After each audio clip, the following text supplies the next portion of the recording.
Amy की life का बहुत बढ़िया दिन चल रहा था, पर उसे क्या पता था कि आने वाले 5 मिनटों में उसकी सारी की सारी जिंदगी तब्दील होने वाली थी। वह एक ऐसी जगह फंसने वाली थी कि उसे कोई बचाने वाला भी नहीं होगा और उसे चारों ओर अंधेरा दिखाई देगा, जैसे कि पाताल लोक हो, और वह कुछ ही मिनटों में अपनी जान के लिए तड़पती हुई दिखाई देगी। जी हाँ, ऐसी स्टोरी है एमी मेरिया की। इसने कुछ ऐसा देखा कि कोई भी अपनी लाइफ में ऐसे फंसना नहीं चाहेगा। एमी को एडवेंचर में रहना और नई नई चीजें ट्राई करना बहुत ज्यादा पसंद था, तो इसीलिए उसने अपने फ्रेंड एलेसेंड्रो को कॉल की, जो कि एक डाइवर एक्सपर्ट और ट्रेनर भी था। एमी ने उसे कहा कि वो भी उससे डाइविंग सीखना चाहती है। तो दोनों साइकिन की एक बहुत बड़ी केव सिलेक्ट कर लेते हैं, जो कि मेक्सिको में स्थित है, और इसी चीज के लिए एमी की ट्रेनिंग भी शुरू हो जाती है। पूरी ट्रेनिंग होने के बाद दोनों इस जगह चल पड़ते हैं और एमी अपने फ्रेंड को इस चीज के लिए मना लेती है कि वही लीड करेगी इस केव में जाने के लिए, क्योंकि वो चाहती थी कि उसका फ्रेंड उसकी रिकॉर्डिंग करे। और जब वह आगे आगे बढ़ रही हो, यही एमी की सबसे बड़ी गलती आगे होने वाली थी। वैसे तो उसका फ्रेंड उसे मना लेता है कि वह 40 फीट से नीचे नहीं जाएंगे और वह सीधा सीधा जाकर इस केव के एडवेंचर को पूरा कर लेंगे। उसे पता था कि एमी की यह स्टोरी पूरी दुनिया को हिला के रख देने वाली है। Mexican investigators report that Amy became lost and endured darkness. Authorities are developing new guidelines with Rance Note as we speak. तय की गए दिन 11:26 पर वो डाइविंग शुरू कर देते हैं, और जैसे उन्होंने डिसाइड किया था कि एमी ही इस डाइव को लीड करेगी, वैसा ही होता है। वो 25 मिनट स्विमिंग करते हैं, एडवेंचर करते हैं और नई नई चीजें नीचे देखते हैं। इसी के बाद एमी का दोस्त उसे एक लाइट दिखाता है, जो कि नेचुरल लाइट होती है और किसी केव की, और ये चीज उनके लिए खुशी वाली भी थी, क्योंकि उनका एक माइलस्टोन पूरा होने वाला था। वो ड्राइवर पहले तो एयर प्रेशर चेक करता है और फिर बाद में ये चीज चेक करता है कि वो 40 फीट से नीचे ना जाए, जो कि एक खतरे का निशान था।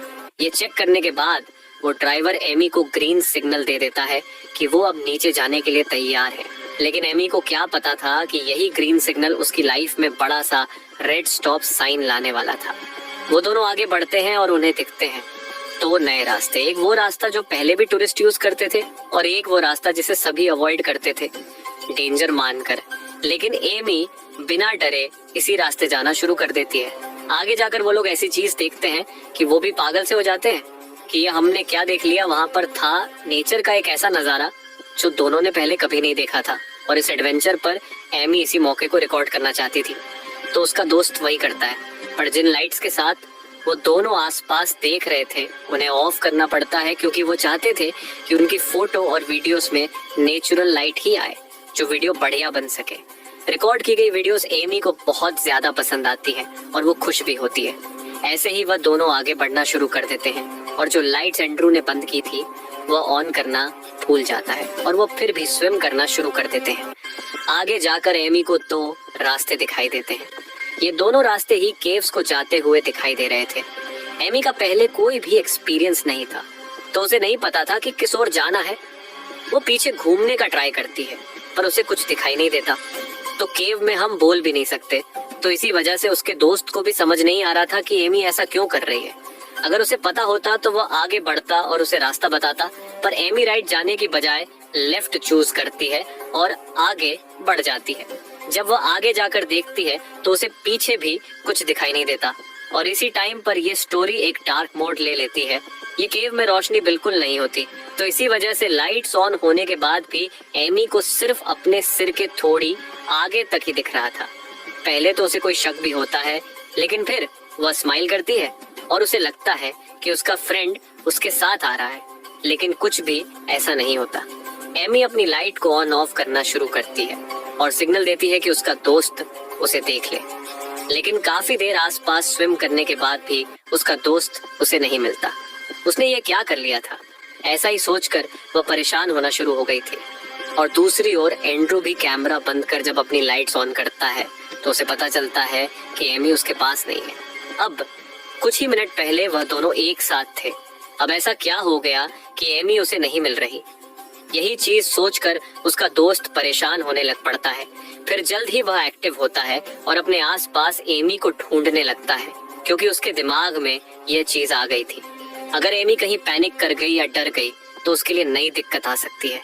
एंड्रू पूरे 3 मिनट वेट करता है और आसपास ढूंढता है, लेकिन डार्कनेस इतनी होती है कि वो उसे नहीं मिलती।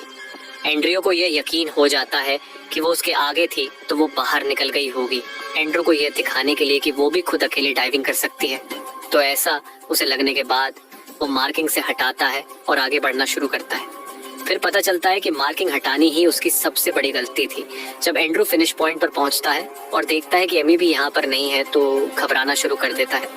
दूसरी साइड एमी इतनी डार्कनेस में फंसी हुई थी कि बस अपनी लाइट को ही ऑन ऑफ करके ब्लिंक करके ये सोच रही थी कि अभी उसका दोस्त उसे बचाने आ जाएगा।